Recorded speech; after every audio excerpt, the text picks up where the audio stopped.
ሰላም ጤና ይስጥልኝ እና የተከበራችሁ የሙቤ ዩቲዩብ ተከታታዮች ብያላችሁበት የዓለም ዳርቻ ሰላማችሁ ይብዛል ብያለሁ። ቪዲዮ ስትከታተሉ ላይክ እና ሼር ሰብስክራይብ ያደረጋችሁ ለብዙ እህቶች ወንድሞች እንዲደርስ አድርጉልኝ ማለት ነው።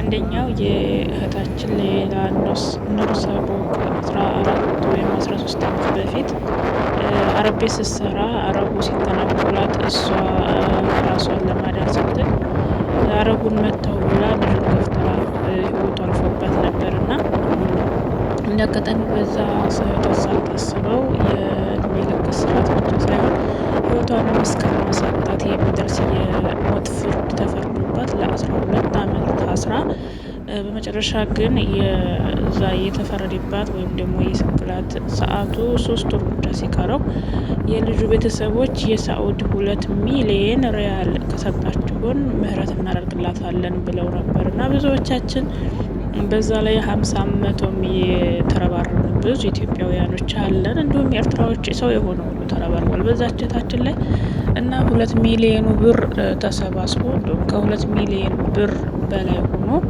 በሪያል ማለት ነው። ያው ከስር ስትወጣ የራሷ ህይወት ስለሚያስፈልጋት ለኑሮዋ መመስረቻ ይሆናታል ተብሎ የተቀመጠም ገንዘብ እንዳለና እስካሁን ድረስ ግን ልጅቷ የደረሰች የሚል ሁላችንም ጥያቄ ነበረ። እንግዲህ ዛሬ ከዛ ከኮሚቴው ውስጥ ከነበሩ ብዙ እህቶቻችን ወንድሞቻችን መካከል ብዙዎቻችን ጥያቄ የሆነብን ነው። አንዲት እህታችን በጠየቀችው ቪዲዮ ያው የተሰጠ ምላሽ አለ። ከዚህ በፊት ምላሽ ተሰጥቷል እና ያ ምላሽ ደግሞ ያው ብሩ ቢከፈልም የሞት ፍርድ ከተፈረደባት ፍርድ ቤት ወይም ደግሞ የሳዑዲ መንግስት ጋር የሚጨረስ ነገር ስላለ ያ ነገር መጨረስ አለበት የሚል ምላሽ ነው የተሰጠ ያለው። እንግዲህ መቼ ትበራለች መቼ ሀገሯ ትገባለች የሚለውን ምላሹን ሰጥታለች። ታችን ቪዲዮ እንድትከታተሉ ተጋብዛችኋለሁ።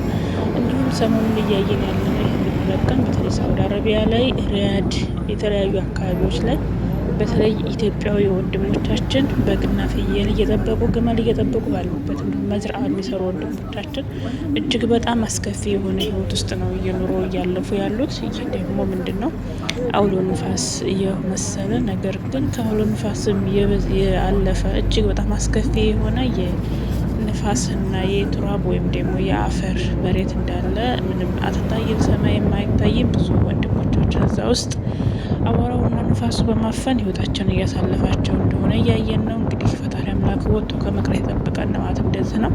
ባላሰብነው ባልጠበቅነው ነገር ህይወታችን ያልፋል።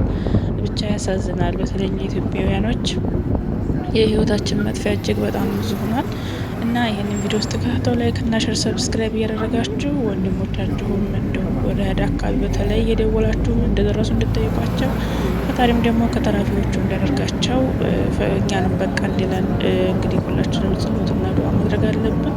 የእህታችን የሌላ ኑር ሰቦንና እንዲሁም ደግሞ ሳውዲ አረቢያ ላይ እየተካሄደ ያለው የአውሎ ንፋስ አይነት ይዘቱ ምን ይመስላል የሚለውን ይዤላችሁ መጥቻለሁ። እስከ መጨረሻው በማየት ላይክ ሼር ሰብስክራይብ ያደረጋችሁ እንዲሁም ይህ የምታዩት አዲስ አበባ ሸገር ነው። እንግዲህ ሸገር ገባሽ እንደ እንዳትሉኝ ያው ሰሞኑን ፍቅሩ እገባለሁ ብዬ አስባለሁ።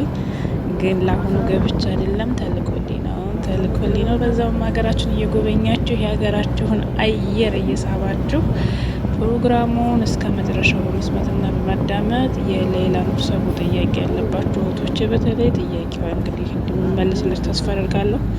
ሁላችንም ያው እንደተለመደው በጸሎትና በዱዓ እንድንበረታላት በሰላም ሀገሯ እንድትገባ ቶሎ እንዳልቅላት እንዲሁም ደግሞ ኤምባሲውን እንዳየው ለማለት ፈልጋለሁ። ወዳችኋለሁ። መልካም ጊዜ። የሌላ ጉዳይ ምን ሆነ እንድናምናችሁ የሆነ ምክንያት ስጡ። እኛ እንደ ቲም ሌላ ወይንም ደግሞ የሂስቷን ህይወት ለማደግ እዛ ላይ የተሰባሰብን ልጆች የመታመን ችግር የለብንም። ምክንያቱም የአንዳችንም የግል አካውንት ተሰጥቷችሁ እገሌ በዚህ ያስገባ የተባላችሁት የለም። ከገንዘብ ጋር በቀጥታ የሚሆን በተዘዋዋሪ ምንም አይነት ንክኪ አልነበረንም። ይሄንን እናንተም ህሊናችሁ ያውቃል።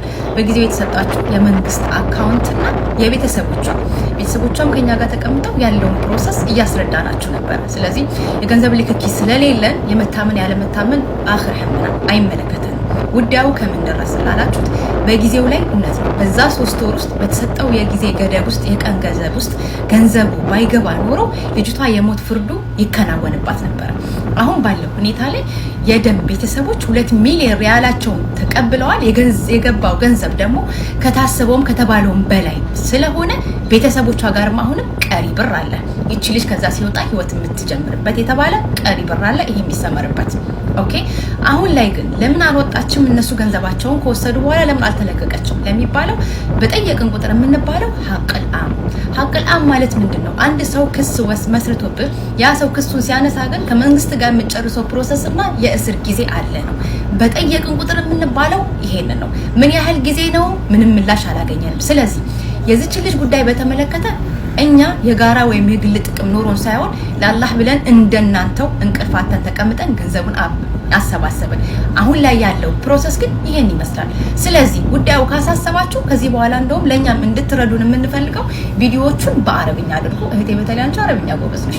ስትጠይቂ ሰው መንሽነሽ ኤምባሲ ያለ ጉዳዩን ይዞ የተቀመጠ እኛ እንደ ግለሰብ ገንዘቡን አሰባስበናል። ልጅቷን ህይወት ማዳን ችለናል። የቀረው ፕሮሰስ የሚወስድ አካል አለ። የኢትዮጵያ መንግስት ወክሎት የተቀመጠ ኤምባሲ አለ። አሊያም ደግሞ በአረብኛ እየሰራችሁ የሀገሪቷን መንግስት መጠየቅ ትችላላችሁ። እኛ ግን ልክ እንደናንተ ህይወትን ለማትረፍ ተሰበሰብን እንጂ ሌላ የምናውቀው ታሪክ የለም። ያለው ነገር ይሄ ነው።